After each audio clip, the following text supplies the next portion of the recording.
95 points a game. And, oh, well, that's the number one scoring offense in all of NAIA. Pour it on tonight and don't let up. It helps when you play really up-tempo, and that's what we're going to see from Mayville State. Coach Brandon Magruder has such a smart team. They have the instincts to know when to push, when to pull back. He doesn't want his team to overthink, and that's why they can't let off the gas pedal tonight and let things slow down. Yeah, he talked to us pregame for about 30 minutes. He said, I'm the one that does the thinking. I let my players play. I'm the one that does the thinking. On the other side for Coach Wayne Wagner, he's a legend at Viterbo, and he's going to need a legendary coaching performance here this afternoon. That's going to lead us to some more players to look at as we'll take a gander at our Pro-Seed player matchup. Need seed, think Pro-Seed.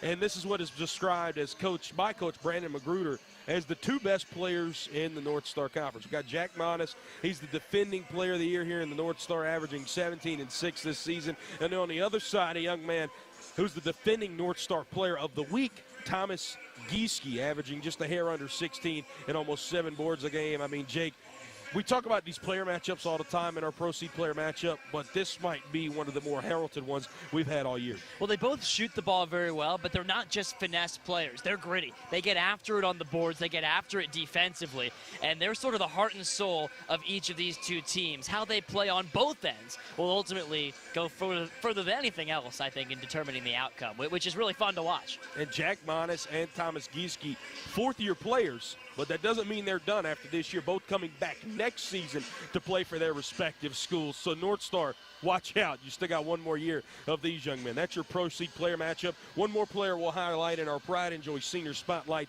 presented by Bank of North Dakota. He'll be recognized on Senior Day tomorrow. He's a graduate student, Mr.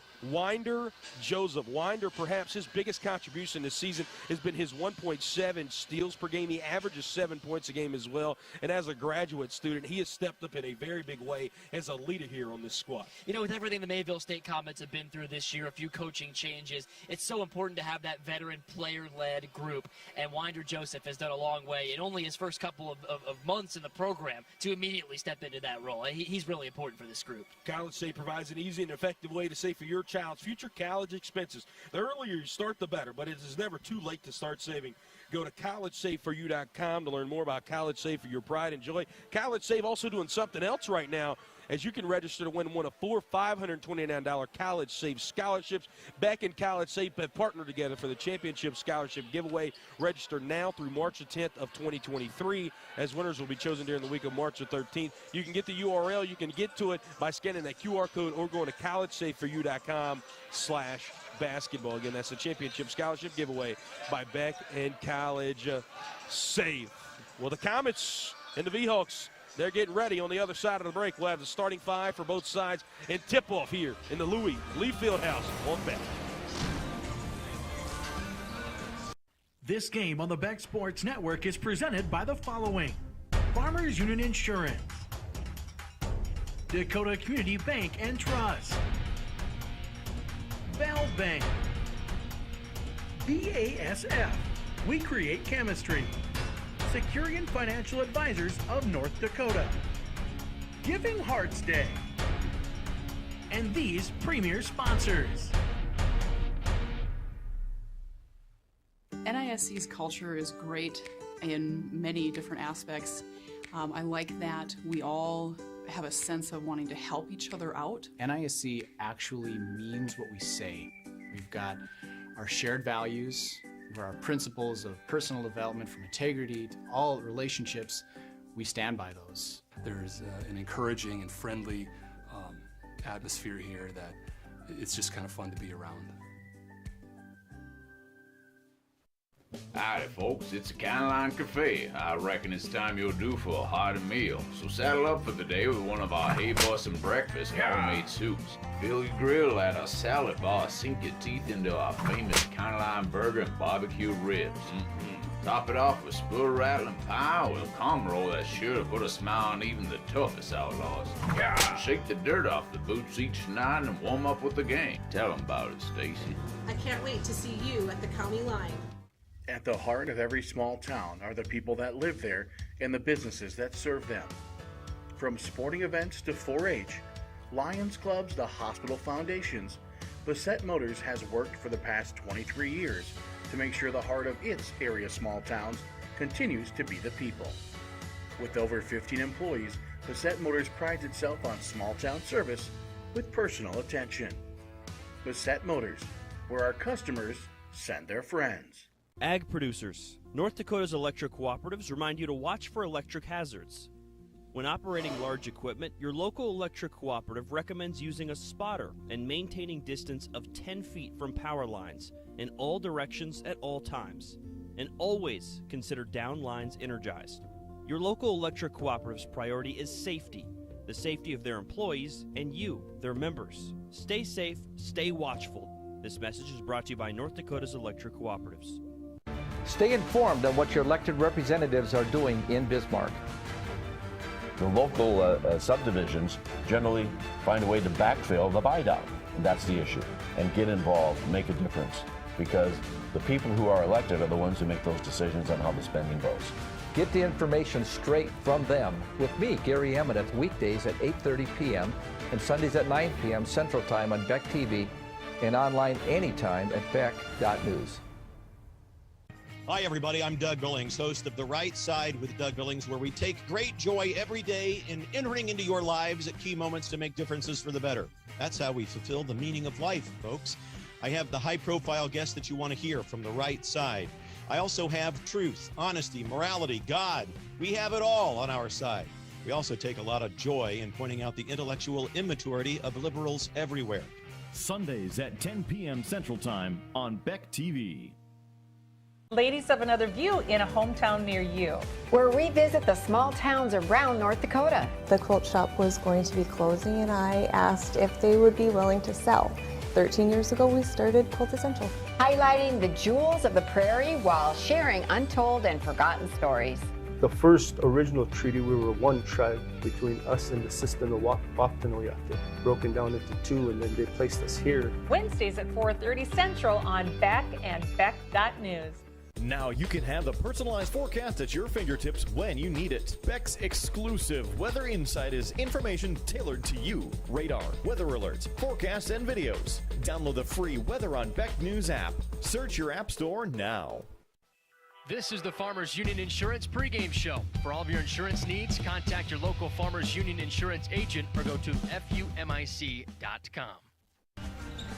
Turn off the lights here inside of the Louis Lee Fieldhouse. About to have the starting lineups underway here for these Comets, and we're going to present both teams to you right now as the starting lineups by a Vogel Law Firm, where you're more than just a client, you're a trusted partner in your case.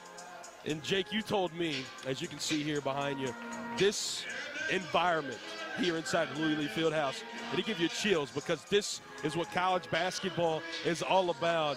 And this game with these 10 gentlemen today is going to decide a whole lot here in the North Star Conference this season. Who are some guys, maybe some dark horse candidates that we haven't really talked about too much, that are going to play a very intricate part for both sides? Well, Jamison Kramer, you can't hide on the court too easily at 6'6", but Viterbo didn't do a good job on him defensively the first time. He went for 28 points. This is a 43% three-point shooter, and the V-Hawks have to do a better job of getting a hand in his face. Meanwhile, you look at somebody on the other side like Robert Kunitz, a senior forward, 6'3", but really physically gifted. He can stretch it out as well. 14.5 points per game. A battle of stretch fours could be really fun to watch on this one. This is one of the biggest games we've covered in college basketball all season. Number 1 in the North Star Conference in Mayville State. Number 2 in Viterbo. Those starting lineups presented by Vogel Law Firm. This first tip-off in this first half will be presented by the Steffes Group. Selling land and equipment since 1960. Visit steffesgroup.com for a full list of upcoming auctions. Mayville State, they'll be moving left to right here in the first half. Right to left will be the V-Hawks of Viterbo. 14-10 overall. The V-Hawks 8-3 here in conference play. The Comets come in at 19-5 overall and 9-2 in conference play. The Comets, just one more reminder, they can clinch a North Star regular season championship here this afternoon. Brett Loftus to my right, Jake Herman. So glad you're joining us here on Beck on this Friday night. Happy Hoops night. Second game of the doubleheader underway here on Beck. Controlling the ball first will be Dakota Mantle, as he's a Wisconsinite, 7.5 points per game. Viterbo from La Crosse, Wisconsin. That student section getting loud in here in Mayville. Viterbo, they've been outscored overall this season by just a point. They averaged 78 points on the offensive end while allowing 79. In conference play, though, outscoring their opponents by 2 a game, 75 in conference, 73 allowed. Got to put up a shot, and they do not get it all. A shot clock violation. That's about equivalent to a false start on your first drive in football. Mayville State getting rowdy here inside of the Louis Lee on the first possession. Yeah, that's no way to quell the environment here on the road. These fans are into it. So is the Mayville State bench. That's a momentum play and a statement on defense. It'll be J.C. Kanohate as he'll be running the point guard here this evening for Mayville State. Mayville, again, averages 95 points per game as they'll turn over on their first offensive possession. Again, just cannot overstate that. #1 scoring offense in all of the nation, and they've now forced back-to-back turnovers on the defensive end. Yeah, I think it's a nervy start for both offenses. I think they're two really prolific scoring teams that understand the magnitude of this game, and they're just forcing things a little bit here in the first minute. Something else that Mill State does very well on the offensive end, assisting. #2 in the nation in assist, and they are #2 also in field goal percentage. A 3-ball put up, and that misses everything. A nervous start, as you mentioned. That's exactly right. Ends. It's exactly right. The nerves are evident right now. This is not what we expected to see here tonight. A 0-0 game for even a minute. So, who's going to settle in first? Gieske, he'll be guarding in the backcourt here. Robert Kunitz. As we mentioned in the pregame show, we got the defending player of the week and defending player of the year in the North Star for each respective school, and Jack Monis, as this time getting the first 2, will be Ben Olson, the young man from Sun Prairie, Wisconsin, right outside of Madison. He averages 13.5 a game. That was a nice move with the right. Mayville, Jim is falling silent here. Still looking for a big first field goal. Zone defense through the lane, and a drive violation call. Yeah, they're trying to get right to the middle of that 2-3 zone. Sebastian Griffin forcing things a little bit early. Viterbo doing a nice job staying home. I mean, they have not overhelped, which has paid dividends. There's not a lot of passing lanes open right now. We got 2 of the most opposite end of coaches you can have, but they've had grave success this season. We got Brandon Magruder, who is an interim coach here at Mayville State. There's a foul called that time on J.C. Kanoate. Magruder, he took over on November the 7th.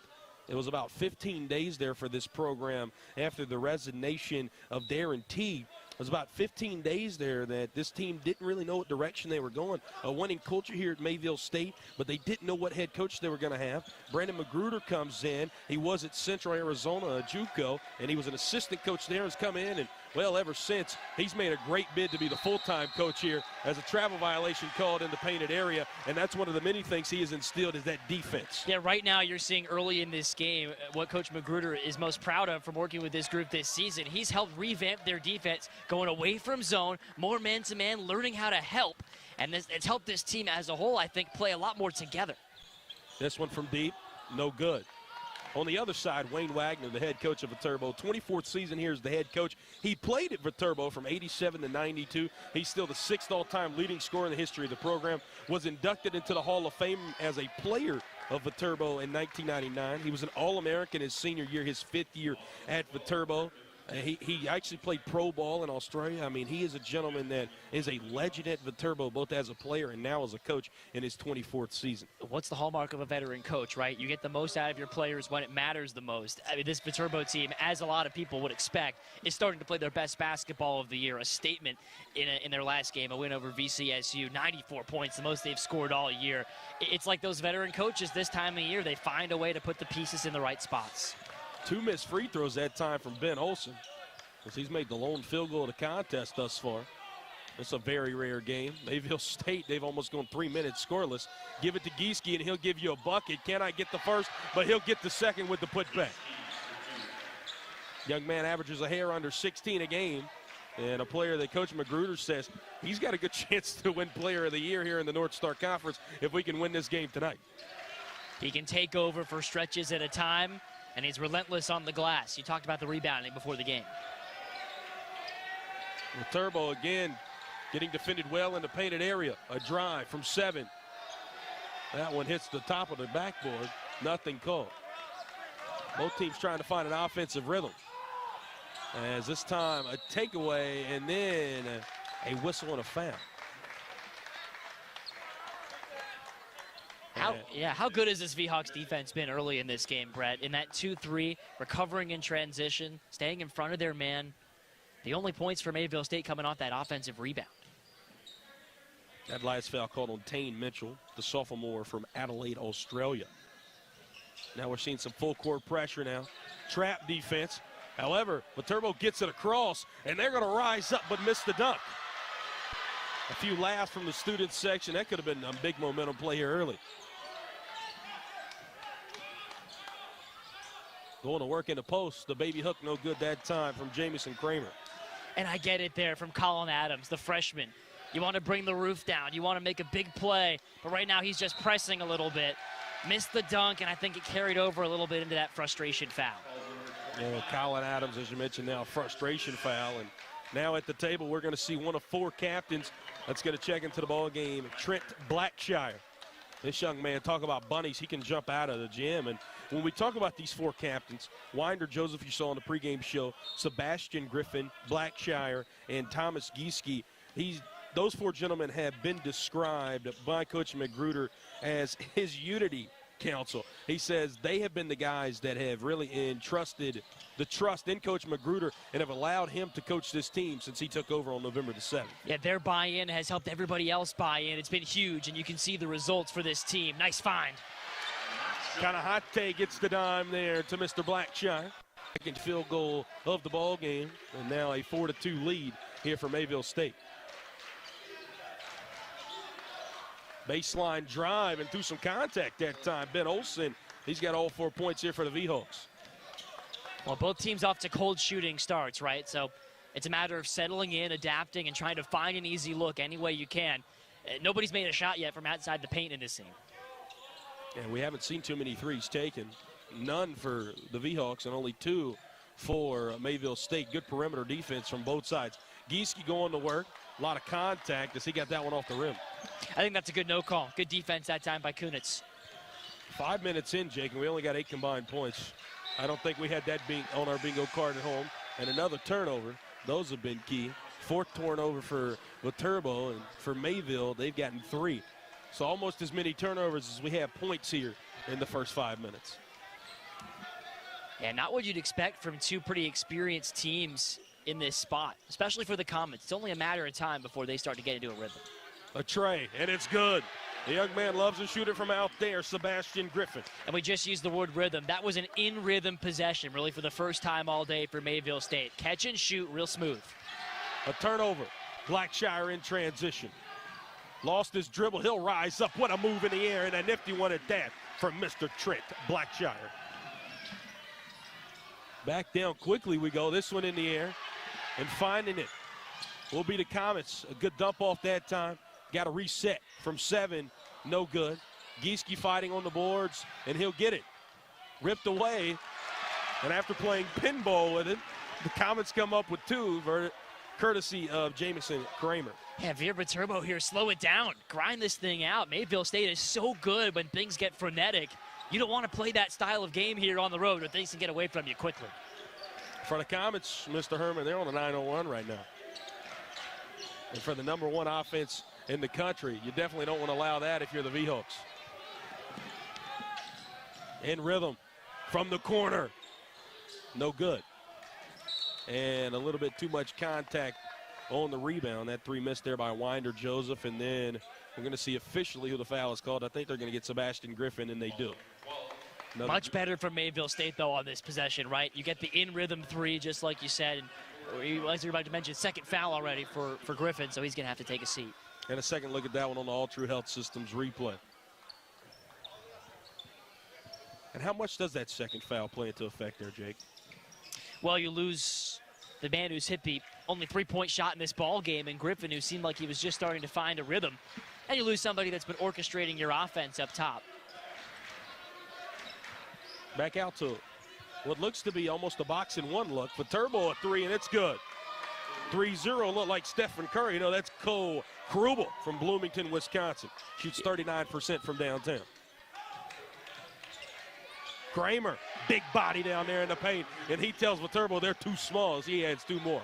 Yeah, they had no answer for him in the last meeting, so I'm a little bit surprised that was the first time we've seen Kramer shoot it in this one. He can heat up in a hurry. This one blocked by Kramer. Not able to corral the board, but does his teammate there in Jock Safra. Blackshire talked about his strength. He gets to the rim so easy. It did look easy for him right there. He just glides with the ball in his hand. That's why they love him running that baseline. He's got 6 points in only 3 minutes. Talk about a microwave off the bench. That's what 2-1 in the blue and white has been for Mayville State. Another 3 ball. Not able to get that one to go. And another big board from Kramer. Jake talked about his big performance against him the first time this season. He's heating up, in rhythm. Bang! Man, so good from Gieske. The presence of mind to find Kramer there, and already you're seeing him give Viterbo a little deja vu. He's already got 7 points. The V-Hawks choosing not to use a timeout here, almost 8 minutes in. This one a foul, and falling down to the ground, Jack Monis. And a young man that had 31 points against Mayville State in the first meeting this season. We'd expect to be calling his name a little bit more. Well, Coach Magruder's game plan is to find any way he can to make Monis uncomfortable today. And whether that's face guarding him down low, denying, they've done a really good job negating his impact. But if you're the V-Hawks, you got to find a way to get him involved. First free throw's good. He shoots 68% from the charity stripe there, Jack Monis, from Oconomowoc, Wisconsin. Jake and I got pretty good at those miscellaneous Wisconsin towns this summer, working up in the Northwoods League. Yeah, most of the other out-of-state players that spend time couldn't say the same, but this V-Hawks team, mostly Wisconsin natives, so they're very comfortable in that regard. Monis, he's now going to take a seat as he had a grimace on his face. I don't want to say he's limping, Jake, but looks like he may be favoring that left ankle a little bit. Yeah, he just clapped his hands. Something's bothering him right now. We'll keep an eye on that. So Monis takes his first seed of the evening. Mayville State back on the offensive end, leading by 9. What a move that time. Oh, my goodness, from Winder Johnson. Well, Winder almost hit him with the windmill in midair that time. What an adjustment. So now Viterbo has it back. That Mayville State student section, they got something to cheer about right now.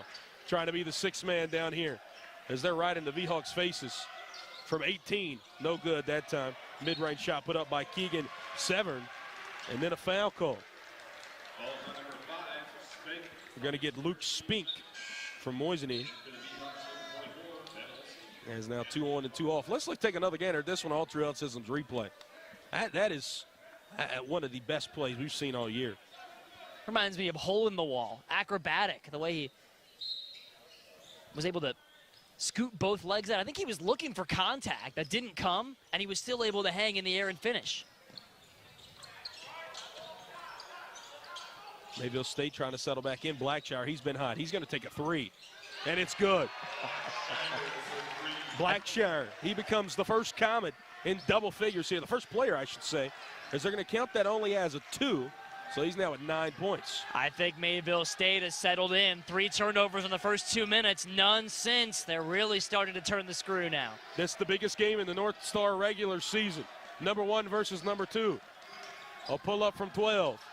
That one hit the glass, no good. Offensive boards and second chance points. That is exactly how Viterbo is going to get back into it. Colin Adams from La Crosse gets his first 2. This one on the floor, another turnover. Good effort that time from Winder, but he just barely missed it. Back down on the offensive end, and the V-Hawks with a small yet very meaningful 4-0 run as they cut the deficit back down to 10. Mayville, they'll choose to kind of slow things back down. Trying to go to work in the post, having it stripped away. Sam Grayson. Mayville State wanted a travel violation there, but nonetheless, Viterbo will hold on to it. Baseline drive, kick outside. V-Hawks looking a bit out of sorts here. 9 on the shot clock.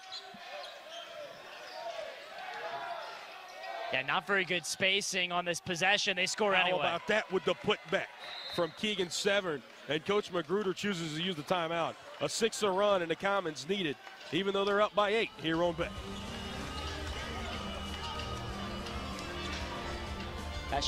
Beck News is your leader in local. Beck specials and live information for you. Original programming.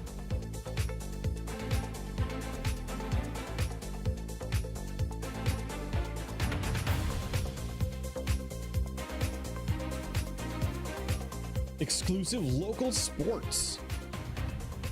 Beck is local for you. Uncensored topics and uncensored opinions.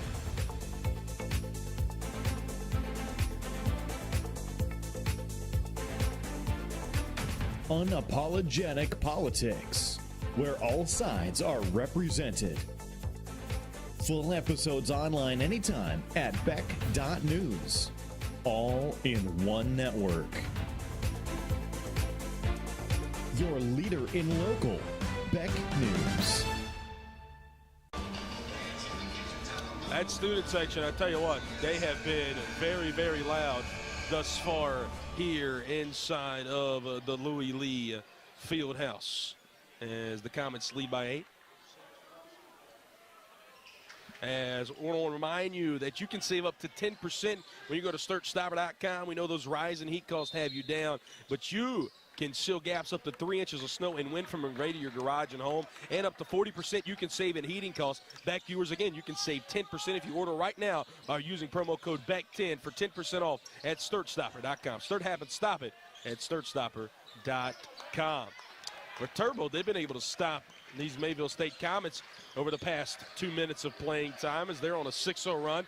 Cut that deficit back down to single digits for the first time in a while. Mayville State has it out in transition. Joseph gives it back off. Blackshire. He was thinking of a poster, but instead he'll have 2 shots at the line. Mayville State, they love to run, and they love to play above the rim. What a drop-off that time from Winder Joseph. Man, you talked about that student section. They would have been talking about that one all night had he been able to finish over 2 defenders. This is a big stretch of the game for Viterbo. I mean, you mentioned that run that they were able to go on to sort of narrow it down. With Manas still off the floor right now, he hasn't really made an impact on this game yet. It's gut check time. Who's going to step up and keep you in this game until you find out whether he can continue? You mentioned he was favoring that ankle coming off the floor. Yeah, looking over here just to our right, I don't see Jack on the bench anywhere. As, again, we'll continue to keep an eye on that as Trent Blackshire goes 1 of 2 from the line. Let's talk about Trent. He was labeled as Coach Magruder as perhaps the biggest improvement on this team this season. And he's obviously showing that so far today already with 10 points now in double figures. And I like what he said to us before the game. We can't overthink things. What's Blackshire done since he's gotten in the game? Catch and shoot, get steals, provide pressure. He's done all the small things right for Mayville State, and they've added up in a big way. Cole Krubel, he's done a good job so far this afternoon as well, as he adds 2 more back on the board. And is down by a touchdown for the V-Hawks. This one given off that time, and how about it? As newly checked in Colby Dillenbeck is able to get those 2 points. The native Texan averages 8 points a game. Yeah, he did a nice job there spinning to his left to get out of the double team. Both teams settled in and offensively. Just as we saw in the women's game, which defense is going to make the first adjustment and kind of be able to get on a run. That one's good from downtown. Luke Spink. And a heck of a job by Keegan Severn to set a screen. It was a hard screen on Joseph, and he actually is shaken up right now. Winder Joseph took the worst of that one, and he's grimacing his way to the bench. Yeah, he takes a seat as it'll be JC kind of Hate back on the floor. Looked like Winder might have pulled something there on the follow-through on the defensive end. I think he just got knocked by that screen. Might just have the wind knocked out of him. We hope. Nonetheless, we'll take another look at this one. An alley-oop, and yet again, Mayville State, Jake. We talked about how they love to play above the rim. And to be another team that averages 95 a game, we'll take another look at this one. Again, Winder Joseph came through the screen, and yeah, Jake, I think you're exactly right. He took a shoulder in the chest area, and it kind of knocked the wind out of him a little bit. And he's trying to get his breath back on the sideline. Talking about Jack Monis. Good news for the V-Hawks fans at home. He just went back to the scorer's table. This one from downtown, no good. 3-on-3 break. Give off that time. What another athletic move. We continue to call the captain's name, the junior from San Jose, Trent Blackshire. He came in 3 minutes into this ball game. I don't think he'll be coming out anytime soon. They can't afford to put him back on the bench. 10 points already. As Griffin gets ready to check back in, maybe his foul trouble was a blessing in disguise because it let Blackshire get going. Kanahate running a point position. Blackshire had room to shoot at that time, choosing to pass it around the perimeter. Mayville State, they love to play early in the shot clock. Passing out of that one wide open. No good. Good rebound that time, though, from Mantle. Viterbo, something they've struggled with all season, playing on the road. Away from lacrosse, only 4-5 this season. They've been able to deal with the home crowd here better in the last 4 minutes of playing time. Still trail by 8. That one, a bit of an awkward play from both sides. Kanahate gets it over to Blackshire. He's going to dump it off and just losing it in midair. Blackshire catches it, and that's about the best outcome that could have come from that. It's Trent now with 14. Yeah, Dylan Beck just lost it. It slipped out of his hands, and it fell right to Blackshire. That one fell in the next county. Holy smokes, what a block. Dylan Beck gave him the finger. As he said, no, no, no, not today, as he swatted that one away. Another look at that. Watch the elevation he gets. As De Silva tried to take the charge, and Dylan Beck, yeah, just an incredible play. As a third look at it, yeah, the elevation is crazy. Trying to inbound it right now. Blackshire tips it off for the baseline. These Comets, man, they are in the faces right now on the defensive end. But as you see, those students right there on the front row, they have been truly the sixth man here this afternoon. Yeah, that young lady brought a sign for Trent. It's a fun environment to be in. Monis at the top of the key. This one a little up and under, no good. They'll say it went off of the V-Hawks, and back the other way we go. Jake Herman, as one great play-by-play guy once said, if you don't like this environment, you simply don't like college basketball. J.C. Kanahate, again, he's done a very good job of running the point today. Tried to get Blackshire on the back door, but Gieske was actually going to try to hit him in the corner. A bit of miscommunication leads to the turnover. Yeah, Blackshire tapped his chest that time. He said, my bad. As Gieske wanted to get it to him in the corner. But, you know, Jake, we talk a lot of times about unforced turnovers and potentially put air quotes around catastrophic turnovers. I think that's really the first one we've seen out of Mayville State today. Well, it's not that catastrophic because it's not a live ball turnover. I mean, you look at points off turnovers, only 4 so far for the V-Hawks. Monis, he's trying to go to work. Big body at 6'6". They'll call the foul. And now we'll see Jack go to the line here to shoot 2. That's what Monis wants to do. He likes that lower right corner. It's kind of his sweet spot. And he's such a tough guard because he finds ways to get to that spot, even against tough defense. That, I actually think, was pretty good defense. Called a foul. But nonetheless, I mean, Monis can hurt you off the dribble. He can also catch and shoot from down there. He's been trying to add that jumper into his repertoire. And his only points so far tonight have come at the foul line.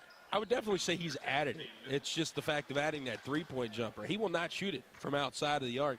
He's really a true definition of a 16-and-in guy. And we talked to Coach Magruder, and he says, well, he dropped 31 on us the first time, and he hit everything from the mid-range. We tried to just play off of him and say, hey, you can have that shot from out there, and he killed us. And it was kind of one of those things, how do you stop Jack Monis? Well, so far today, Mayville State's been able to figure it out.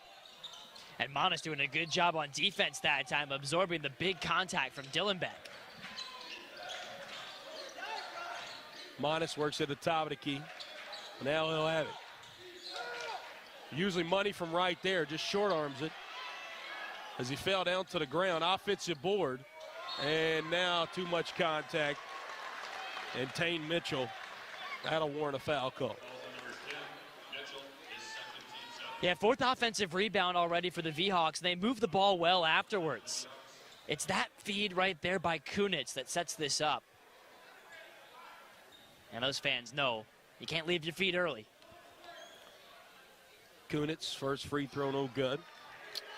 Kunitz this season a 57% free throw shooter. He's the second leading scorer here on this squad as he averages 14.5 points per game from Kendall, Wisconsin. He's a senior. Doesn't make either free throw right there, so the foul doesn't come back to bite the Comets. Kanahate through a very busy lane. Not able to get that one to fall. Both teams have kind of fallen silent on the offensive end. Kunitz trying to answer back, no good. We talked about the battle of the stretch fours in this one, and we saw Kramer get going a little bit in that first half. He's off the floor right now for Mayville State. That time through some contact, Kobe Dillenbeck gonna go to the line to try to convert the old-fashioned three-point play. Young man plays with some swagger, and that time he played through a lot of contact.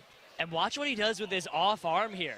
Dillenbeck's gonna catch this pass and sort of flare out that off arm, initiating the contact, putting the referee in an awkward position. And so what you didn't see that happened before he caught the ball, he and Dakota Mantle both fell down to the floor and slid out of bounds. Well, Dillenbeck was just the first player back on his feet, able to catch that one, late rotation back over and able to get the two. Misses the free throw, but an offensive board here for the Comets. That will drive Coach Wagner crazy. Cannot give up an offensive board off a free throw. And now Dillenbeck, he's going to get called for the offensive foul as he lays on the floor. A little bit too much contact that time, as we'll take another gander at this one. You see, that is how Dillenbeck the first time was able to get to the free throw line. There's another good look at that one on camera from Scotty Lurch and Patrick Conte, and in the studio from Mr. Reno Hightower. So we're going to see Dillenbeck take a seat here. As back on the floor will be Jamison Kramer. He gave the Comets some very, very good minutes, as Kramer already has 7 points. Yeah, Dillenbeck just picked up his second foul. He was reenacting how he got taken down to the floor there, spinning around. It's a physical battle, and credit to Dakota Mantle for holding his own there, as he's given up 7 inches in that matchup. There you see Coach Brandon Magruder. Talk to him pregame, and let's be honest, right? In an interim head coaching role, what he's done this season, it's kind of been a type deal to where, I asked him, you know, Jake, I said, are you thinking about getting that full-time job? And he said, well, Brett, if I do one game at a time, what I'm supposed to do, the right thing will happen. And he didn't specify what the right thing is, but I think Coach Magruder has done a great job with this team. And as you see right there, another great play from Sebastian Griffin. He also understands the magnitude of tonight's game and the way that he and his team can really make a statement tonight. And so far, they've taken that to task early on. Really impressed with the way they've played in the last 5 or 6 minutes. Safe to say Coach Magruder has won over this university, these fans, and his players. And they're up by 12 right now.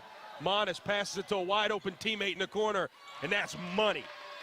Luke Spink gets another 3. Every time Mayville State swelled their lead out to 12 or double digits, the Seahawks have the answers. Hanging around in this first half. Kramer's done a good work down on the post. He'll give it outside. And a 3 to answer right back. Tane Mitchell screaming just as loud as the student section is back up the floor. He had all day. He could have waited till it was 8 o'clock in Australia, where he's from, to shoot that one. Monis answers right back. Both teams playing in the rhythm that we know they like to on the offensive ends. This one, a 3 from Gieske. No good. 2 V-Hawks go for the board. The one that comes down with it is Mantle. Still doesn't look to me like Monis is playing at 100%. He'll shoot this from top of the key. No good. Just moving a little gingerly right now. Kanahate, he's done a phenomenal job on the boards today to be a point guard. He'll dish this one outside. Kramer to stretch big, in and out. That's the first 3 he's missed in this season series. A 3 on the other end, short arm. So just like the offensive rhythm we saw there for a few minutes, both teams have now developed a lid on top of the basket. I think Mayville State, now that they're seeing this man-to-man look, they're going to go with a little high ball screen action, or rather the ghost screen to try and create. Not that time. A steal, and now a 2-on-2 break. This time a dump off, but deflected. Good defense by Sebastian Griffin. And Jake, we've only seen the use of one timeout in this contest thus far. These guys, they got to be getting tired. We're going to see depth really come into play here from both sides. Yeah, late in the season, the travel, the schedule can be hard on the legs as that play is worked to perfection. Nice hard cut by Ben Olsen. And you bring up a good point there with the depth. I mean, nobody's 100% when you get to this time of the year. So who's going to be able to find those reserves in the tank, and whose depth is going to prevail?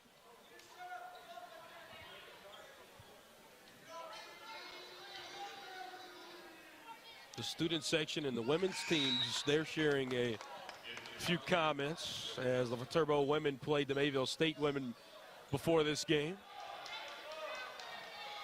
As the comments on that had the basketball back, a good sign here for Mayville State as their graduate point guard Winder Joseph back off the floor after we saw him get the wind knocked out of him about 4 minutes of play time ago. The heart and soul of this team, as you can tell, he's a big leader on this squad. We were here and shooting around about 2 hours before the women's game started, and he was one of the most vocal leaders. He's now going to have it deep into the shot clock. Crossover at the elbow, tried to find an open teammate, but the V-Hawks forced the turnover. Now some full court pressure. The V-Hawks, they had numbers if they wanted it, but now we'll see Mayville State trap and a whistle and a timeout called. A very good timeout. Tell Wayne Wagner's a veteran, and we'll take it here on Beck.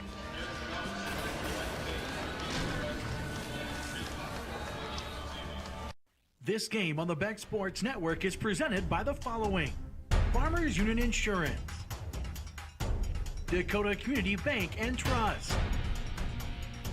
Valve Bank, BASF, we create chemistry, Securian Financial Advisors of North Dakota, Giving Hearts Day, and these premier sponsors. Back here in the home of the Comets, as we got 99 seconds remaining here in the first half. And you have until March the 10th to register one of 4 $529 College Save scholarships. Beck and College Save have partnered together for the championship scholarship giveaway. To go to collegesaveforyou.com/basketball or scan the QR code. Winners will be chosen during the week of March the 13th. The V-Hawks, they have it here on the offensive end, trailing by 7. Again, with about 90 seconds remaining here in the first half of play. Brett Loftus to my right, one of the best analysts here in NAIA basketball, Jake Herman. As Mayville State looking to flex their muscles here in the final few moments here of the first half. As a foul called that time, only the 15th foul called on Viterbo of the half. And of all the fouls that have happened in tonight's game, Coach Wayne Wagner, that's the first one he's really reacted to. That's one that he knows his freshman Ben Olsen can't afford to take. And he's over here talking to Monis right now. As again, we talked about how Jack Monis, something just has looked off with him thus far. As Coach Wagner didn't seem too disgruntled, but a little upset with Monis as he talked to him. Definitely a 2-for-1 opportunity here for Mayville State if they choose to have it. Winder Joseph will drive down, tried to give it off, but setting a screen and not prepared for the path was Tane Mitchell. Tell you what, I've been really impressed with Viterbo's defense in this one. They gave up 101 points to this Mayville State team last month. They knew they had to be up to the challenge physically today. They've been good on the defensive glass, holding Mayville to 3 offensive rebounds. That's what's kept them in it. Viterbo taking their time. Corner 3, no good. Another big rebound for Mr. Kramer. He's been an intricate part of why Mayville State's up 7. Now Winder Joseph just going to settle everything back down. About 15 seconds separate the shot in the game clock here. So plenty of time, and Mayville State wants to take it off a little bit more. Yeah, nothing doing on this offensive set. They got to get something moving towards the basket. High ball screen here at the end of the shot clock. Winder takes it from the logo. He's going to have to take a shot, drives down off the glass, put back! Thomas Gieske says it's boom time. Shot clock turned off. And a charge call. What a sequence of hits for these Comets. Watch Gieske coming in from the top of that restricted arc. Times it perfectly. And gives everybody a reason to get on their feet before the half. All right, 4.5 seconds left. Joseph's got to go. Got to put up a shot. He gets a screen, crossover. Still has time to shoot it. No good at the buzzer. Thomas Gieske, he gives us some momentum and gives the Comets a 9-point lead as we head into the Giving Hearts Day halftime break here on Beck Sports.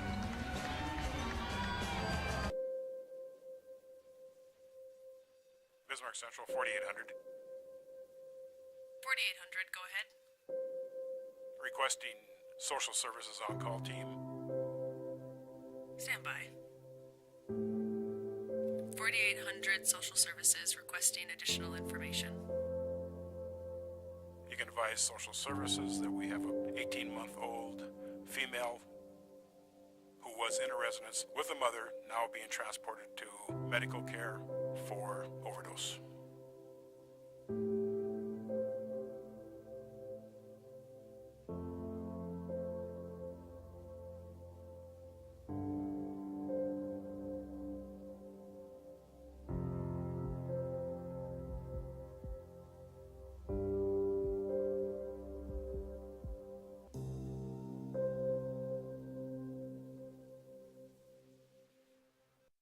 Howdy, folks. It's a Caroline Cafe. I reckon it's time you're due for a hearty meal. So saddle up for the day with one of our hay bussin' breakfast homemade soups. Fill your grill at our salad bar. Sink your teeth into our famous Caroline burger and barbecue ribs.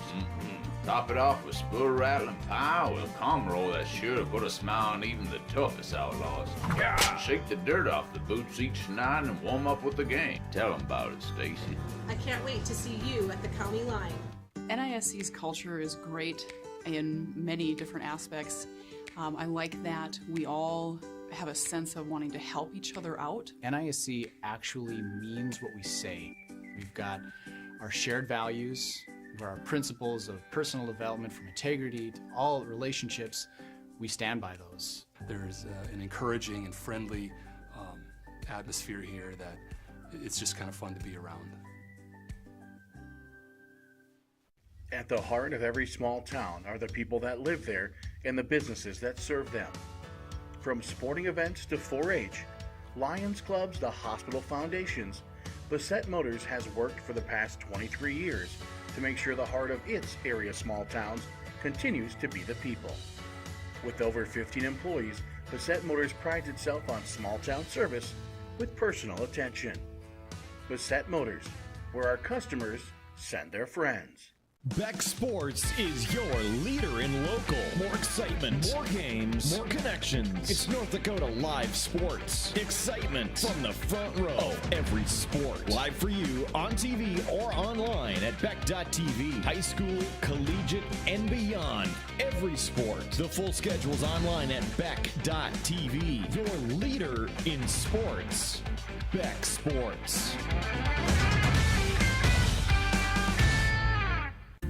Today's households have more digital devices than ever before. More links to family, business, education, and entertainment. Beck Communications spent over 10 years building North Dakota's fastest fiber optic internet service. Beck Lightband Internet, outpacing speeds in large cities nationwide. Lightband Internet handles all your digital needs without throttling your connection to the world. Beck Communications, valuable digital connections in rural North Dakota.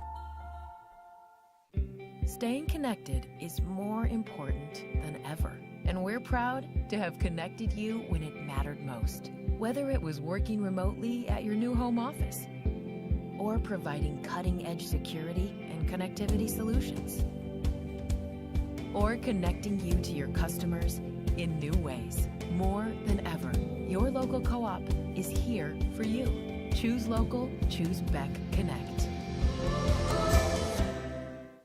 Beck News is your leader in local. Beck specials and live information for you. Original programming.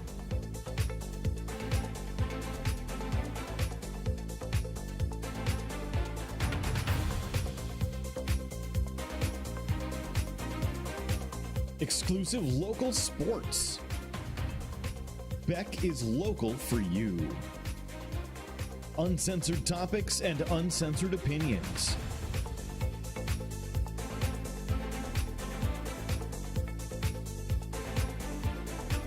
Unapologetic politics, where all sides are represented. Full episodes online anytime at beck.news. All in one network. Your leader in local, Beck News. At the heart of every small town are the people that live there and the businesses that serve them. From sporting events to 4-H, Lions clubs to hospital foundations, Bassett Motors has worked for the past 23 years to make sure the heart of its area small towns continues to be the people. With over 15 employees, Bassett Motors prides itself on small town service with personal attention. Bassett Motors, where our customers send their friends. Beck Sports is your leader in local. More excitement, more games, more connections. It's North Dakota Live Sports. Excitement from the front row of every sport. Live for you on TV or online at Beck.tv. High school, collegiate, and beyond. Every sport. The full schedule's online at Beck.tv. Your leader in sports. Beck Sports.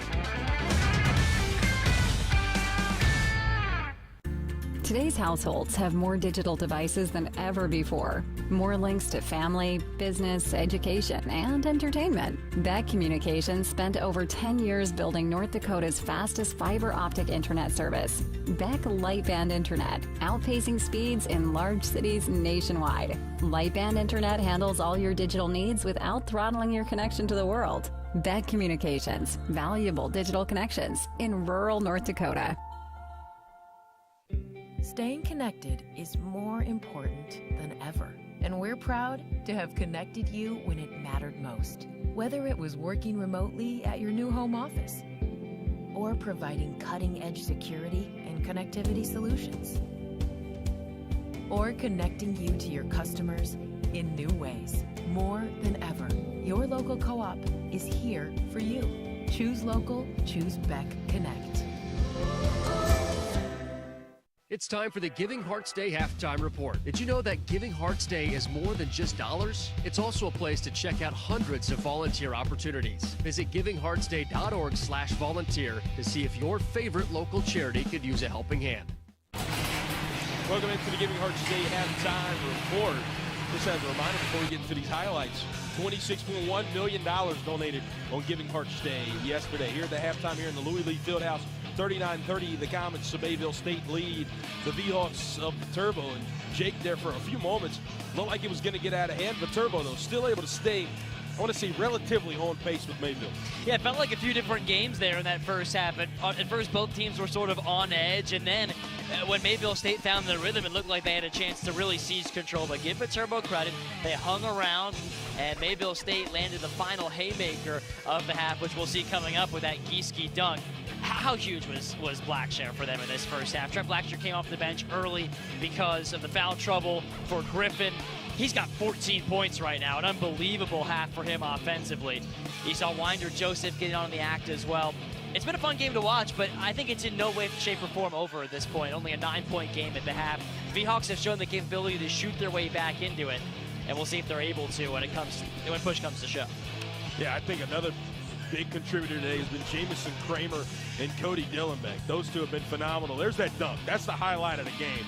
Thomas Gieske with the putback over a couple of V-Hawks. And again, that's what took us into the halftime break. And that might be the dunk of the year. 9-point lead for the Comets. On the other side of the half, we'll have another exciting second half here from the Louis Lee Fieldhouse on Beck Sports.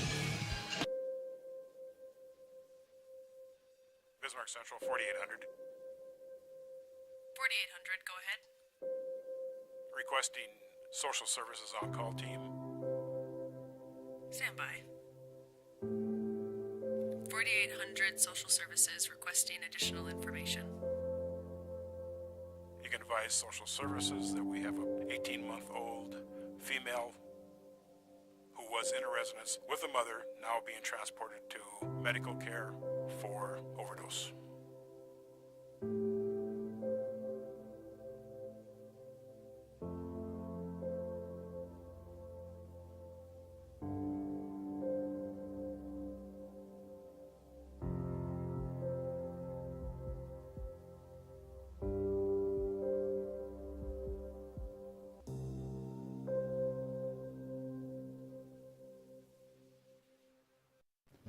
Howdy, folks. It's a Caroline Cafe. I reckon it's time you're due for a hearty meal. So saddle up for the day with one of our Hey Bussin' breakfast homemade soups. Fill your grill at our salad bar. Sink your teeth into our famous Caroline burger and barbecue ribs.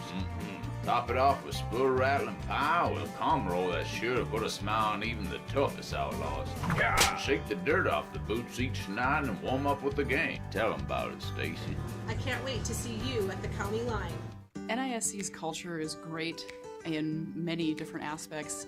I like that we all have a sense of wanting to help each other out. NISC actually means what we say. We've got our shared values, our principles of personal development from integrity to all relationships. We stand by those. There's an encouraging and friendly atmosphere here that it's just kind of fun to be around. At the heart of every small town are the people that live there and the businesses that serve them. From sporting events to 4-H, Lions clubs to hospital foundations, Bassett Motors has worked for the past 23 years to make sure the heart of its area small towns continues to be the people. With over 15 employees, Bassett Motors prides itself on small town service with personal attention. Bassett Motors, where our customers send their friends. Beck Sports is your leader in local. More excitement, more games, more connections. It's North Dakota Live Sports. Excitement from the front row of every sport. Live for you on TV or online at Beck.tv. High school, collegiate, and beyond. Every sport. The full schedule's online at Beck.tv. Your leader in sports. Beck Sports.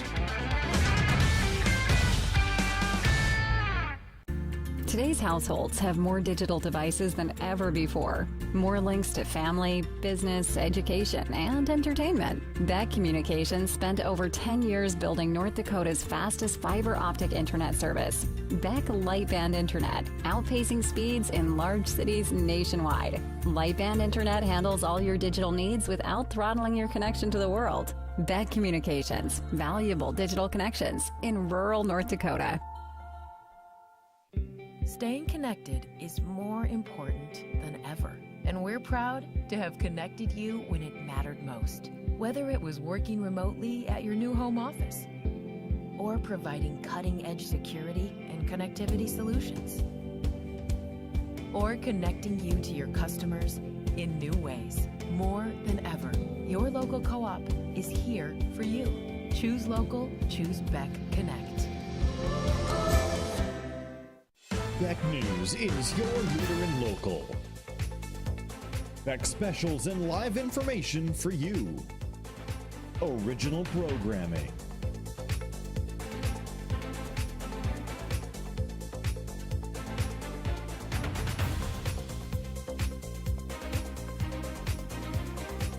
Exclusive local sports. Beck is local for you. Uncensored topics and uncensored opinions.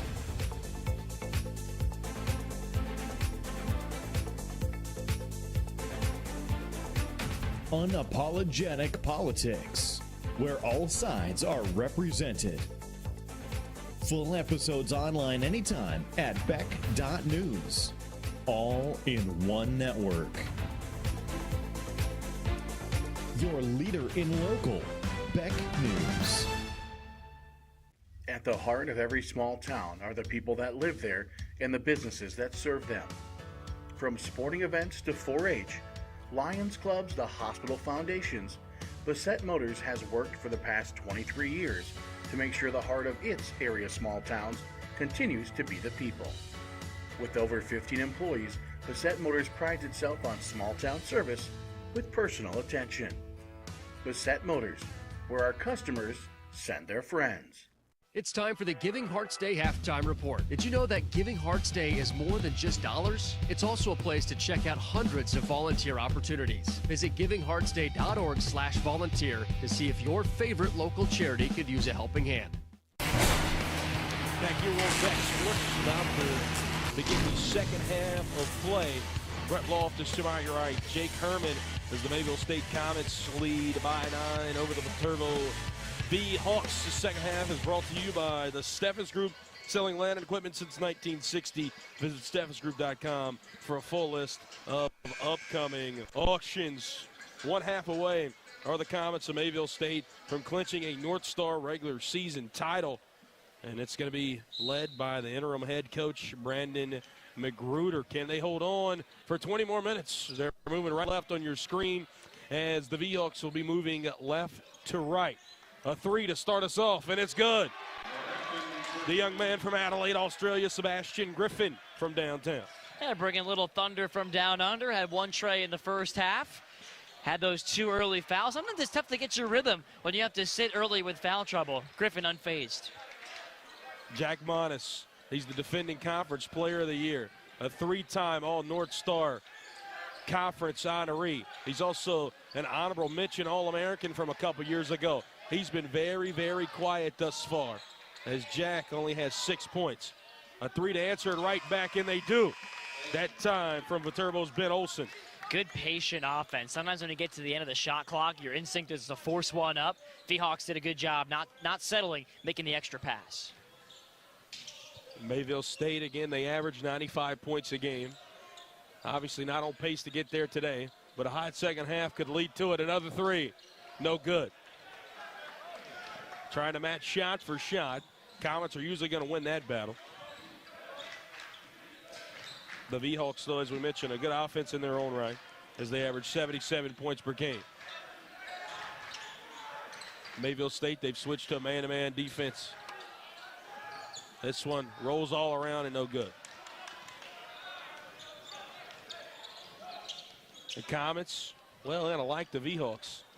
Playing patient offensively. Gieske, though, up and under. He says that he should have dunked it. He had that bit put back in the first half, but a 2 just the same on the scoreboard. Yeah, only 6 points, but they've all come in pretty big moments. If Gieske gets going, Mayville State could turn the lights out on this one. It's funny, we've had a lot of role players step up today, and a game where the 2 best players in the North Star faced off in Gieske and Monis. That's usually the way the game of basketball goes. It's got a funny way like that. Now down in the post, Monis, no good. Yeah, he just looks a little bit bothered out there right now. I don't know if he's more so irritated or playing through something. JC through the lane. They'll say that he did not get the shot up in time as the foul's on the floor. Kanahate, really his calling card this afternoon. He's got 2 rebounds and 4 assists. Has yet to make a bucket, but that's not really, again, something that he does. Yeah, I think we've seen that type of performance from both point guards in this one. Kanahate and Dakota Mantle on the other side. I mean, both of those guys have chipped in every way but the scoring column. Kramer, no good. A stretch big. As he missed his first 3, he'll take here in the second half.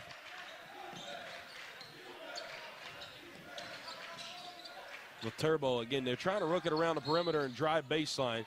Gieske gets nabbed with the blocking foul. Yeah, that's a quick first step from Mantle to cause that and force the issue as Gieske picks up his second. And Dakota Mantle's been good in this game. 3 assists, 3 steals, 4 rebounds. He hasn't been hunting his shot yet, but we know he can get it going. And while we've talked a lot about Mayville State's offense, they only allow 74 points per game. And they've stayed strong for the most part today. Mid-range no good from Krubel. It's in transition. Kramer takes off. And another big-time slam from the Comets. Still looked like Kramer had more in the tank on that dunk, but nonetheless just able to glide through. Double team on Monis. Trying to get out of it, and he does. Left hand, they'll say the bucket does not count. As Magruder, he's upset about that call. Another gander here on the All True Health Systems replay. Kramer just ready for takeoff. And as you mentioned there, Jake, I think he was in between the layup and the dunk. Could have put a little bit more power behind that. Yeah, you saw the way he was gripping the ball. It was like he was going to go for a finger roll, but instead he said, I'll just stuff it all the way in. Had a lot of contact. The V-Hawks don't get it home. Kanahate, he put one up. Was trying to put up an alley-oop. However, a foul is called, as that one will be called on the man in blue that wears 2-4, Ben Olsen. Kanahate got away with a double dribble there on the way in. I mean, that was a bit of a catch and gather before he put the ball back on the floor. Mayville State fortunate to be in possession. Trent Blackshire The microwave off the bench in the first half for the Comets. He'll step on the floor for the first time here in the second half. Kramer all around the world, and down it goes. Yeah, he's been huge in the second half already. Monis got him in the air that time. Good move from double four. That's what he does, body control. When you think he's going full speed one way, he can stop on a dime and then leave you looking in the rear view.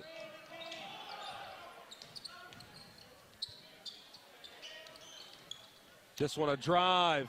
Left hand no good. Gieske wanted another one of those put-back dunks, but instead we go back down on the other end of the floor. Both teams been a little inconsistent to start the second half. No true rhythm yet. However, a whistle, and they'll say stepping on the sideline that time was Cole Krubel. Yeah, Krubel's been a little bit out of rhythm here to start this second half. He's 0 for his last 3. Just trying to settle things down. He's had some good looks. They haven't gone down, but the V-Hawks need him to keep shooting with confidence. Both teams shot with a lot of confidence today. Trying to work down low, wide open is Mr. Sebastian Griffin. That's what they worked on all day in the shoot-around. Off-ball screens right to the back door. It's not too often you see a team shoot better from outside than they do from the floor. 40% from three-point land has been Viterbo, and only 35 from the floor. That time another 3 as Robert Kunitz, native of Kendall, Wisconsin. Kanahate finds Blackshire. Head fake and too much of a hand check for the officiating's liking that time. Every time the V-Hawks feel like they're headed towards a danger zone, they're able to hit a big shot. 15 was as many as Mayville State has led by, but that 3 just keeps Viterbo within striking distance. What a move that time by Gieske in the painted area as he got that one over Monis. Great inbound play drawn up by Coach Magruder there. Nice off-ball screen, setting up Gieske. Mayville State starting to get real comfortable on offense. V-Hawks drive baseline, give it off to Monis. A runner, no good. Kanahate, he's got to move it in motion. 3-on-3 break. Kick out to the corner. A little bit too much. Gieske saves it, but somehow now in transition. Monis throws it up. And a foul, and they'll say the shot counts. So a big-time transition play for the V-Hawks, as now going to the line trying to convert the three-point play will be the big man Robert Kunitz. He's been good from downtown, and he's really come alive here in the second half. Yeah, strong finish there through the contact, and that's actually the 3rd foul on Griffin, so he'll have to take a seat after providing a quick 6 points to start this second half for Mayville State. I suppose they could leave him in there with 14 minutes, but Coach Magruder is going to err on the side of caution. They know they need him down the stretch in this one. 1 of 3 now for the line here for Kunitz. Brings the V-Hawks back within 11 with 14:40 remaining here in the contest. Blackshire leads all scorers with 14. Kramer double teamed in the post, baby hook. That one wide right. He wanted a foul call. Coach Wagner, he's very upset. Thought there was too much hand checking going on. Kunitz doesn't hit anything that time. Well, he's pointing down to the other end of the floor. He says if it's called on one end, I need that call down here on my guys. Coach Wagner in the face of the near side official. Well, they've tightened up a little bit to start this second half, the officiating crew. They've cracked down on some of the contact that was allowed in the first half, and Coach Wagner saw a little bit of inconsistency right there, and he's not wrong. Coach Wagner, he's been sitting down for most of the contest. Much of the difference here of Coach Magruder, who hasn't sat down during the time of play on the other side for Mayville State. I mentioned Coach Wagner. He's a Hall of Fame player at Viterbo, 24th season as the head coach. In the interim, Coach Magruder from Mayville State as an unforced error that time and a turnover here. Yeah, it's interesting contrast of styles, right? Coach settling into his first full season against one of the veterans, the gatekeepers, if you will, of this league for so long. This is a real measuring stick. This Viterbo team playing really good basketball coming in. So is Mayville State. We're getting a little bit of what we expected tonight. Two teams battling some nerves and trading runs as we head down the stretch. Man-to-man look yet again here defensively. Monis was open for a second. Now he'll be smothered in the painted area. Cannot get it to fall. He is so frustrated right now. 3-on-3 break, and that time not able to finish at the rim are the Comets and Dylan Beck. V-Hawks trying to push it. A floater gets the lucky bounce that time from Kunitz. I think Dylan Beck just rushed it on that transition layup. Mayville State did everything but finish. Blackshire, and that one goes out of bounds. Trent is upset. I think he's upset at Dylan Beck. As Gieske takes a seat back on the floor for Mayville State, as it'll be Danilo Da Silva. Timeout, I don't think would be the worst idea here for Coach Magruder, especially if Viterbo gets this down to a two-possession game here. Monis on Blackshire. He had to use a little bit more contact, and just on cue, Magruder takes a timeout. V-Hawks back down a single-digit deficit here on Beck. Beck News is your leader in local. Beck specials and live information for you. Original programming.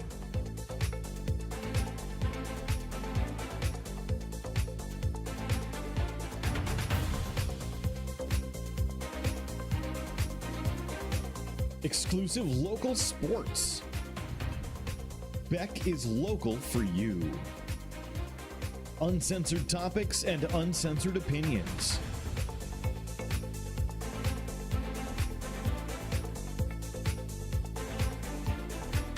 Unapologetic politics, where all sides are represented. Full episodes online anytime at beck.news. All in one network.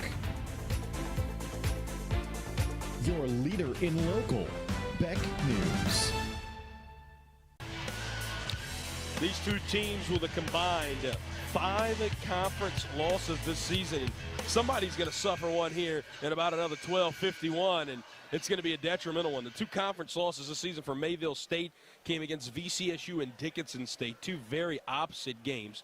And the 3 for Viterbo, those came against, well, Mayville State and against Bellevue and Dakota State. Don't forget, you can save 10% on Sturt Stopper by going to SturtStopper.com and using promo code BECK10 to seal your garage.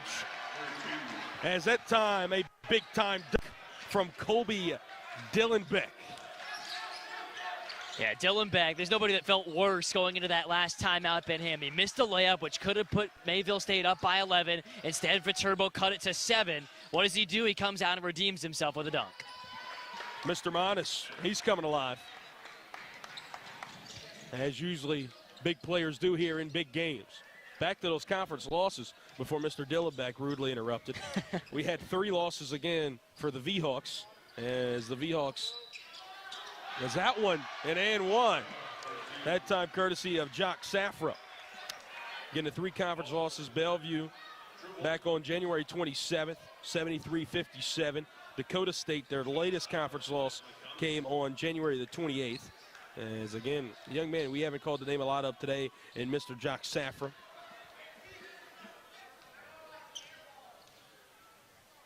So 2 back-to-back really major possessions here. Safra gets the 3-point play after the latest possession before when Dylan Beck had the dunk. Momentum, in a word, Mr. Herman. Yeah, really good timeout by Coach Magruder. Gets his guys to the huddle. Okay, Viterbo's got the last 7. We've still got the lead. And just finding ways to settle down offensively. Don't rush. Go through your half-court sets.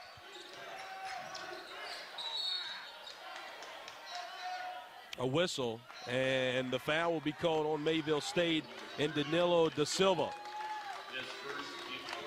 Da Silva was trying to come through the screen. We'll get a good second look at this one. I think that's the right call.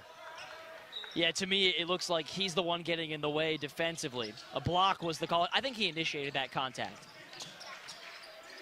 So Viterbo back down by 10. Need a big-time shot. Kunitz got one defender on the ground, another in the air, and he ends up with 2 points. This game's getting physical, and I think that favors Viterbo a little bit. They're big guys inside, really starting to bang bodies. Blackshire, an intricate part of the first half. A runner, 2 more. bucket for bucket right now we trade here inside of the Louis Lee Fieldhouse. Yeah, that's the first shot he's taken in the second half. They got to run their offense through 21, Mayville State. This one on the floor. Blackshire. Is he going to tear the rim off? He is. It's Boomtown here in Mayville.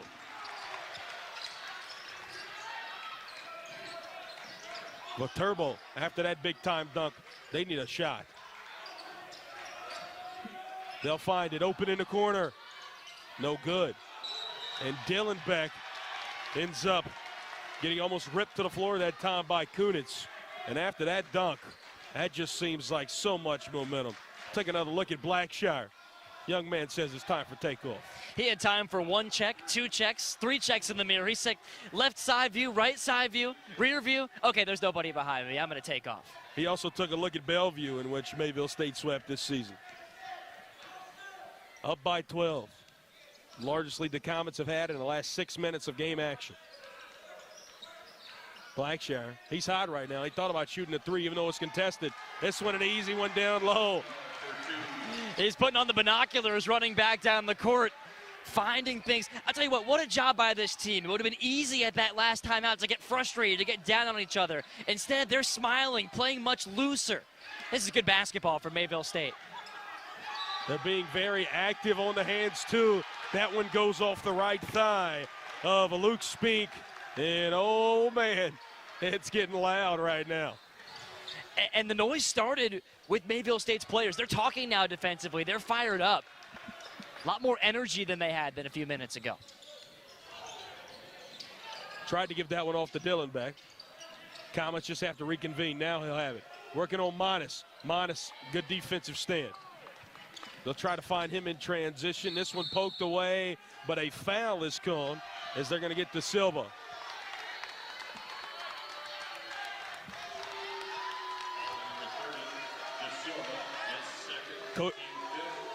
Coach Magruder, he says, quote, you let 2 of these go down here, but you call that. Right, that's the problem you run into, I think, as an officiating crew. When you tighten things up to start a half, you get coaches in your ear that you wouldn't have had before. I think that was the right call, but Coach Magruder has a point. They did let a couple go on the other way. So a bit of inconsistency is the gripe here from both of these coaches. In transition yet again. An alley-oop! Tear the rim off! Mr. Dylan Beck says it's a dunk contest in Mayville. What do you rate that one, Mr. Herman? I mean, in terms of impact on the game, that's a 10. That is a huge momentum play right now. Viterbo needs a basket badly. Now give it to Kunitz. He's been big here in the second half. Cannot get it to fall. Winder Joseph gets the board. The Comets, they're playing loose right now, which Coach Magruder loves them to do. Dylan Beck has it poked away, and Monis, he'll catch a right hand to the face.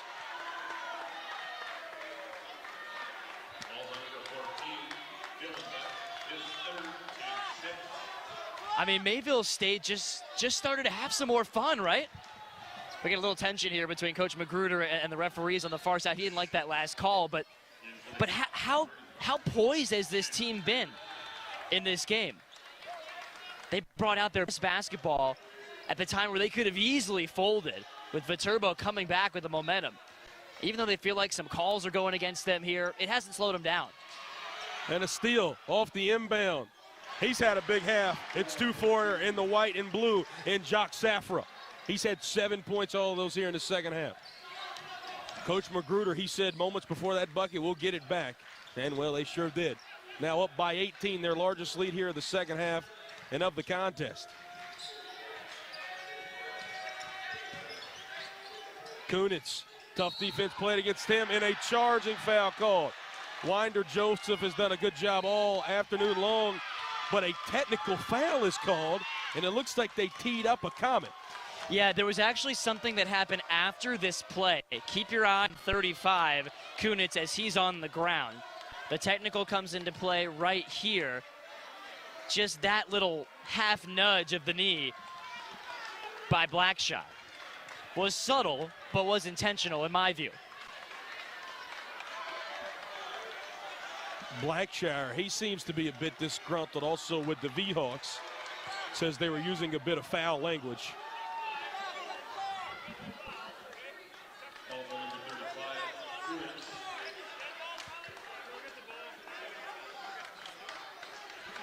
So Coach Magruder, as we just said, you saw in Ultra Systems replay, he questioned and said, did you see the contact? And as you can see here on Ultra Systems replay, obviously Blackshire with the contact. So the official call, if you were not able to hear it, it is a technical foul on Blackshire, but an offensive foul on Kramer. So what I presume that we see is 2 technical free throws here from Mantle, and then it should be Comet's basketball.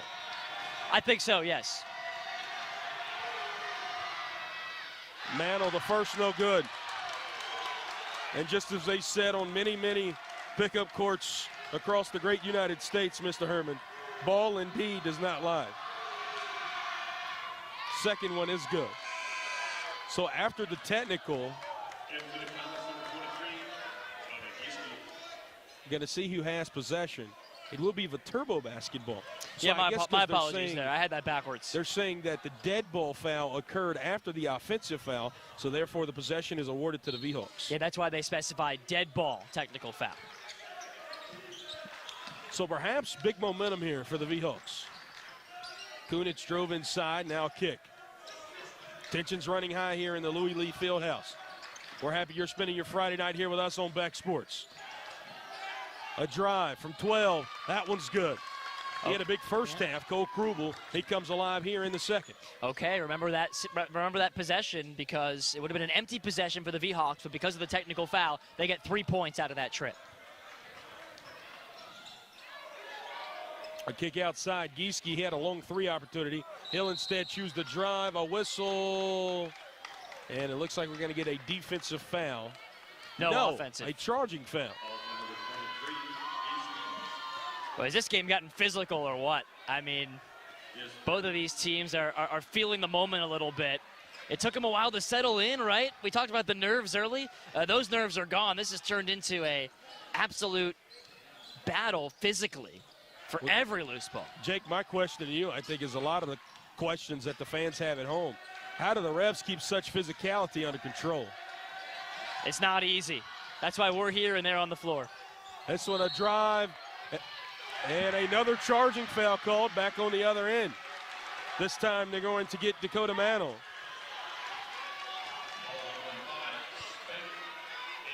We talked about the defensive identity that Coach Magruder wants to instill at Mayville State. That's exactly what we've seen over these last few minutes when they've held Viterbo to just 5 points ever since that timeout.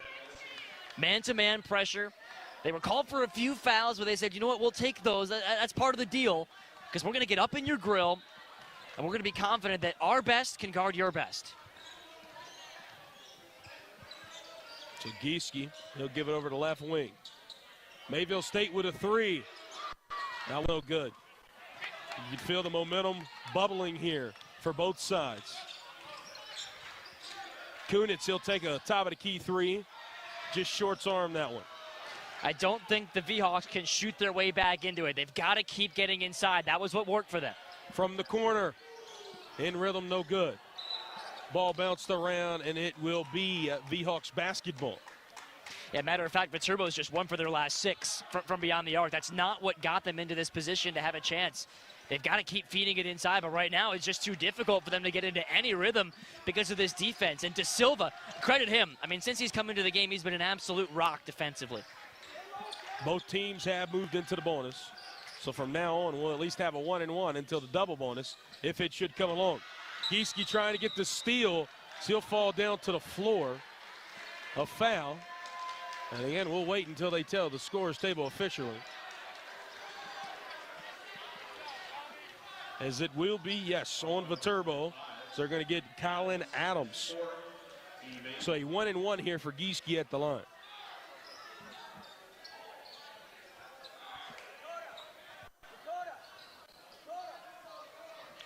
Trying to wipe up a little sweat that could have got on the hardwood there from both of those gentlemen sliding. As it'll be the graduate student in Winder, Joseph. We talked about he does it all. He can shoot, he can pass it, he can defend, and now he's going to have to get up the sweat in the paint. Perhaps a good break there from what was a up-and-down slugfest for about, I don't know, Jake, 5 minutes. And since that timeout that Coach Magruder took, Winder Joseph has not come off the floor. I mean, him and De Silva up top defensively, Watch it this next time down the floor. 5 and 30 for Mayville State. Those two have provided a defensive energy that I think was missing towards the beginning of this second half for Mayville State. And once those two have set the tone, everybody else has fallen in line. First meeting, a 19-point W for Mayville State, 101-82, and a timeout called here by Mayville State. 7 minutes and 6 seconds separate them in a Northern State regular season championship. This game on the Beck Sports Network is presented by the following: Farmers Union Insurance, Dakota Community Bank and Trust, Bell Bank, BASF, we create chemistry, Securian Financial Advisors of North Dakota, Giving Hearts Day, and these premier sponsors.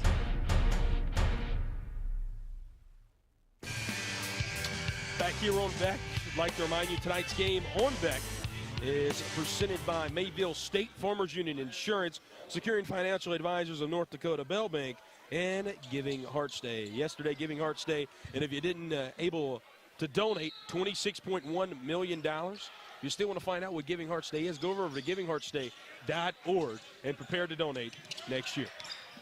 The V-Hawks, they have it, trailing by 17.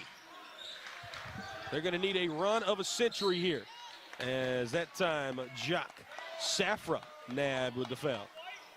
Yeah, that's the risk you take. That's the catch-22 of playing this style of defense. But Mayville State's done a good job playing right on the edge, right? They physically, I think it was, 5-6 minutes ago I said this game's getting physical, and I think it favors Viterbo. I've eaten those words at this point. Front end of the 1-and-1, good from Ben Olsen. Yeah, I think that we didn't know how physical Mayville State could be. Obviously, in the crunch time here, you always see the cream rise to the top, right? Well, that's exactly what we've seen from these Comets. However, Viterbo, they're not going to deter away. As you mentioned, the heart and soul of this team, Winder Joseph, he's still out there on the floor, as he has been for about the last 7 minutes.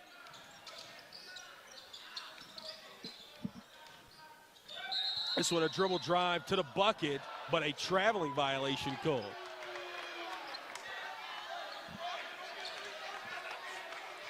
So for Viterbo, how do you get back into this game when you're not shooting it well from the outside? The ball's just got to move a little bit better offensively. I think over the last few minutes, we've seen them try to play maybe just a little bit of hero ball. Keep moving the ball like you were earlier in the half. Create some action with some screens. And you're going to need a scoreless drought, obviously, from the Comets as well. A double team at the top of the key. This zone defense, and Monis trying to exploit it down low, and he does. Jack Monis, he's had a quiet second half, but one where he has contributed. Yeah, up to 14 points now. That's actually tied for the team lead. So as quiet as he's been, he's come alive. And 8 of those points have come here in the second half. Still a little bit short, down by 13. From 15, smooth as silk from Jock Safra. And there's no answer for that. Mayville State, they're shooting 63% here in the second half. It's been a clinic for them offensively. 9 points from Safra, as we mentioned earlier, all of those here in the second half. A drive down shot is no good, but a blocking foul is called. The blocking foul is called on De Silva. Coach Magruder, he's upset because he feels as if that should also have been a traveling violation, as what was called on the other end against Mayville State. Yeah, I don't agree with Coach Magruder there. I think the officials got both of those plays right.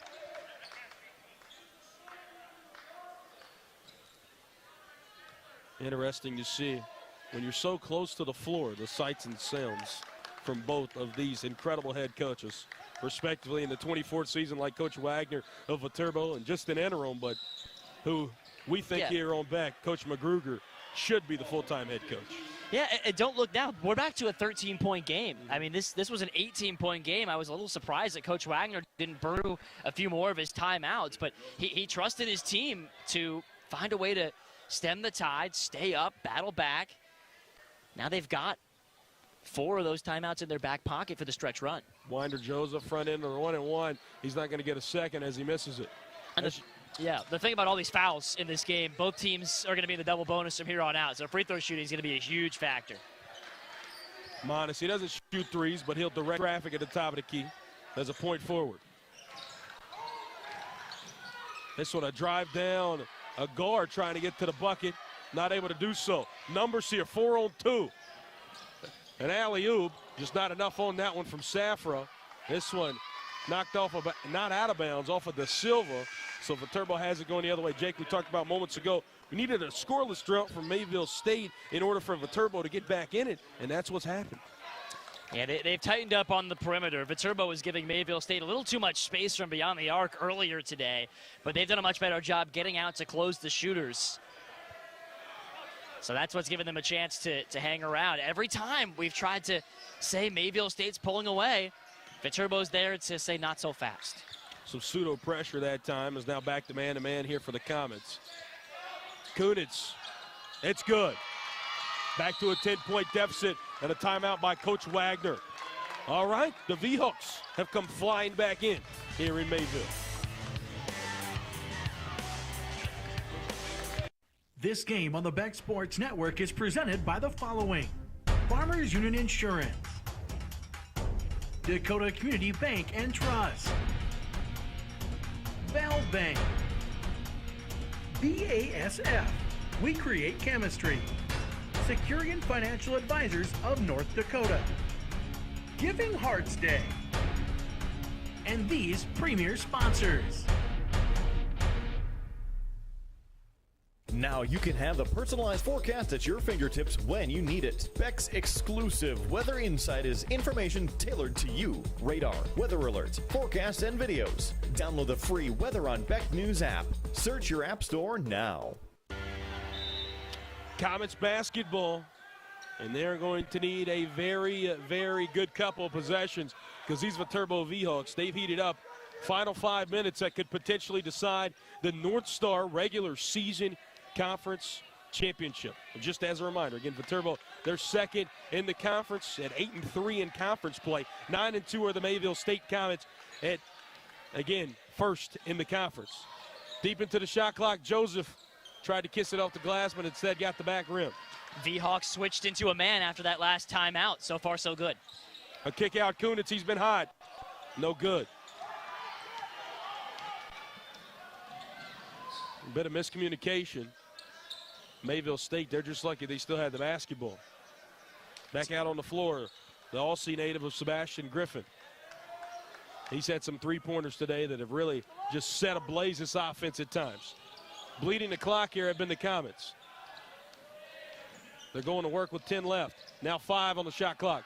Turn around, got a piece of that was Kunitz, and he is very disgruntled because looked like he got more of the basketball than he did skin, but instead we'll see 2 free throws here for Mitchell. Yeah, that's a foul. The follow-through got him right in the face, so he got the basketball at first, but when you swing through like that, oh, hold on a second.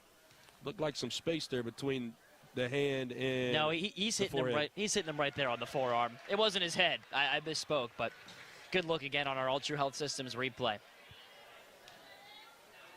Wasn't as clear cut as I thought it was though on the first look. Second free throw, good.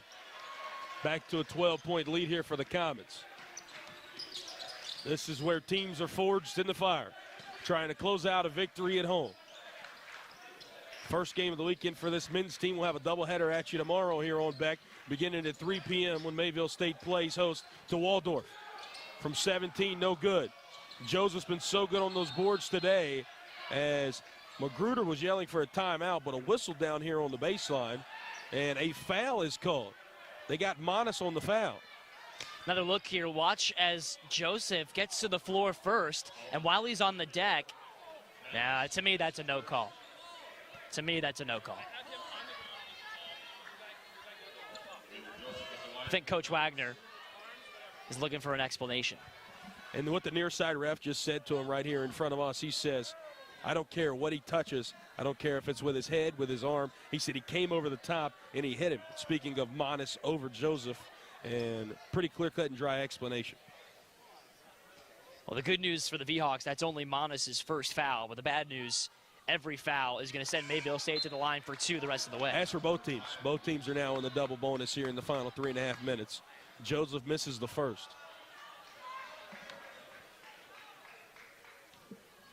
Winder Joseph with a good afternoon. He's only gotten 2 points, but he's contributed so much, though, on the boards with 4. Cannot convert the second either. So that foul not going to come back and bite Viterbo. How will they answer back? A 3. No good. Kunitz, he's been hot sometimes, and he's fallen cold at others.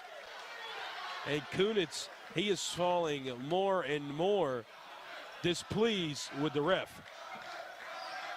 As you'll see on All True Health Systems replay, they'll say this one was out on Viterbo. Nope, that's off the foot that time of Jamison Kramer, so the Comets just caught a break. Some of these calls, again, obviously, are going to decide the contest. Outside Kramer. He's knocked to the floor. The ball is ripped away, but a travel violation is called. Jake, both teams kind of playing out of sorts right now. We got a lot of whistles. What does each team need to do to just settle down? And somebody's got to close it out, or somebody could make a run. Yeah, Viterbo needs a little bit more ball movement. 10 assists in this game, that's not enough. That's well below their season average. They've got to play unselfishly. They've got to create looks by moving this Mayville State defense side to side. For the Comets, find that balance, right? As an up-tempo team, it's hard to close out a game because you want to keep going, but a quick 3 and a miss, that can set up offense the other way. So don't give Viterbo any gifts with any live ball turnovers, and don't bail them out by shooting too early in the shot clock. 19 assists per game as a team for Mayville. That's second in the nation. They got an 18 here this evening, I should say. Monas has it from the stripe. He drives down through a lot of contact. He'll shoot 2 at the line. A weakness by Coach Magruder. He labeled for his team handling pressure. Well, this is some of the most pressure you'll ever see on a basketball court. As Monas, he shoots well at the line. He's going to go here for 2. These 2 free throws, in the grand scheme of things, could power the V-Hawks to come back, or could maybe, just maybe, be the reason they fall short. It's important for Mayville State to finish this game the way they built this lead, by playing fun, free, creatively, loose. Don't overthink. I think what Coach Magruder was getting at, the pressure he's talking about, that's mental more than physical late in games. Joseph gets it across the timeline. 11-point lead with 2:40 left. Definitely not safe against this V-Hawk squad. From downtown. No good. Gieske can't grab the board. Viterbo on the other end. A tray here would change things. And that's what they're going to take. Just short. But a board by Kramer. He gets it and then has a right-hand hit. So now Kramer's going to go on the other end, and 2 free throws for him. With 2:19 remaining, don't forget to stay tuned for your Farmers Union Insurance post-game show, as well as to see who your Jerome's Collision Center player of the game is. That's post-game here on Beck. So Kramer at the line so far today. He's got 11 points, grabbed 8 boards. Double-double watch has officially turned into a double-double here for Mayville State, as Gieske with 10 points and 10 rebounds. First one was good there from Kramer, a junior from Marion, North Dakota. He sinks the second as well. 13-point lead. V-Hawks still have a few timeouts, quite a few timeouts, whenever Coach Wagner chooses to use those. Back door, now outside. 3-point opportunity, no good. And here in the waning moments, Viterbo has had so many opportunities from downtown. Maybe just a little contest that are wide open, Jake, and they just haven't been able to convert. They've had a hard time finding rhythm threes in this ball game. And those are the ones that are higher percentage. Yeah, 6 of 20 from the outside. It's tough to get it going. They've made just 1 of their last 9. This one just taken away, as that one will be called on Winder Joseph. So he had it poked away from him, and then a bit of a frustration foul. As Jake alluded to moments ago, this is going to turn into a free throw battle, as both teams are now in double bonus. And the V-Hawks can score without the clock moving, which is huge. I mean, they've gotten to the line now. This is going to be their 20th free throw of the game they've taken. Able to hit 13 of their first 19, so they're going to ask the question of Mayville State, can you knock down the free throws to put us away? Winder Joseph takes his first seat since the 14-minute mark. And the junior J.C. Kanahate, from the Dominican Republic is back out there. Wouldn't be surprised to see the V-Hawks pick up full court pressure here on a make. They do make it, and they do pick up full court pressure. Kanahate doing a good job of bobbing and weaving. They'll trap him right on top of the Mayville State logo, though. How long until Viterbo fouls? You don't want to now. Already lost some time, but now you got to force him to put up a shot. 95 seconds remaining. Up by 11. Mayville State looking for a big shot. Try to get the back door that time, broken up. All right, the V-Hawks, major possession. They got to go quickly, though. Gieske breaks up the pass. Good behind the back move. Numbers here. Looked like he might have kept his pivot foot down. V-Hawks drive down to the bucket. No call, but 2 points in Mantle will bring it back within 9. Timeout used here by the V-Hawks here on Beck. Beck News is your leader in local. Beck specials and live information for you. Original programming.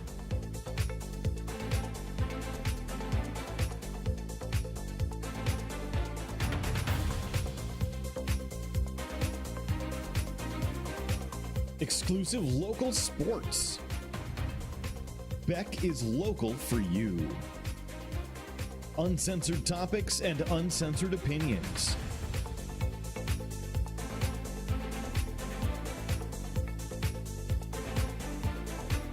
Unapologetic politics, where all sides are represented. Full episodes online anytime at beck.news. All in one network. Your leader in local, Beck News. Jack Monis and the near side ref having a bit of a passionate conversation during that timeout. Jake Herman and I, not so much here on Beck. We thank you for joining us here on Friday night. Here on a Hoops night, as the Viterbo V-Hawks, they've gotten it back down to single-digit deficit, but they're going to try and obviously get it closer than that. Don't forget, if you are the dependent or are a Beck Fiber customer, you can apply for a Beck scholarship. Again, that'll be at beck.coop under the rewarding students section. Mayville State gets this one across, and Monis almost tackles Tane Mitchell. As Monis will go over and apologize. Obviously, that's not anything intentional. I mean, it is an intentional foul, but he's not trying to topple Mitchell to the floor. 2 shots at the line here. Now, in a really nice press break by the Comets to set it up, and Monis knows time is of the essence. He's sprinting down the floor trying to give that foul. Just able to slow himself down in time before things got a little ugly.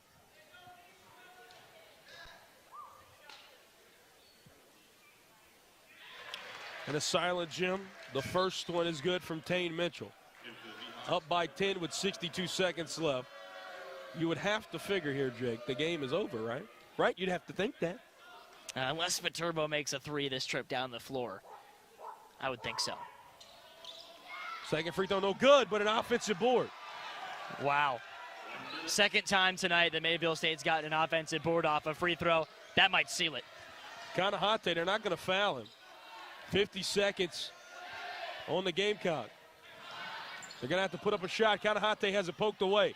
Viterbo in transition that time.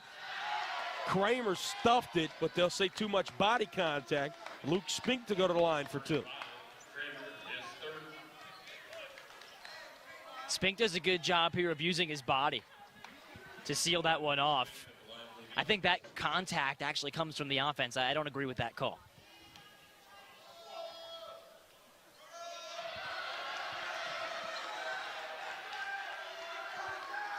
Ten-point contest. Spink goes 1 of 2 at the line. Now Viterbo's got no choice. If you don't get a steal in these first 7 seconds, you got to foul. And they get it across, up to Kramer, and that's the cherry on top here for the Comets.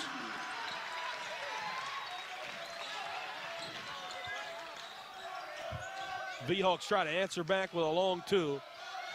They will get the board. As this one from Kunitz, again try to find another 3. It's a long two yet again as that rebound brought down by Kramer. Kanahate takes it across. Wide open to the bucket, but the shot clock is turned off. Congratulations to the Mayville State Comets. They are the 2022-2023 North Star regular season conference champions. And a fitting end. Every time they were pushed in this game, they had the responses. What a job that Coach Magruder and this group has done, responding to adversity all season long, just like they did tonight. Viterbo fought hard, but Mayville State, just too much to handle tonight. Stay tuned here on Beck for the Farmers Union Insurance postgame show up next.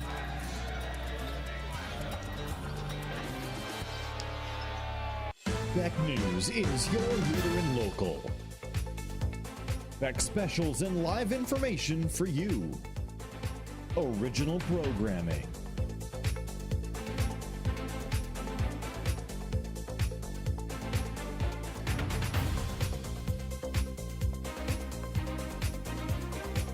Exclusive local sports. Beck is local for you. Uncensored topics and uncensored opinions.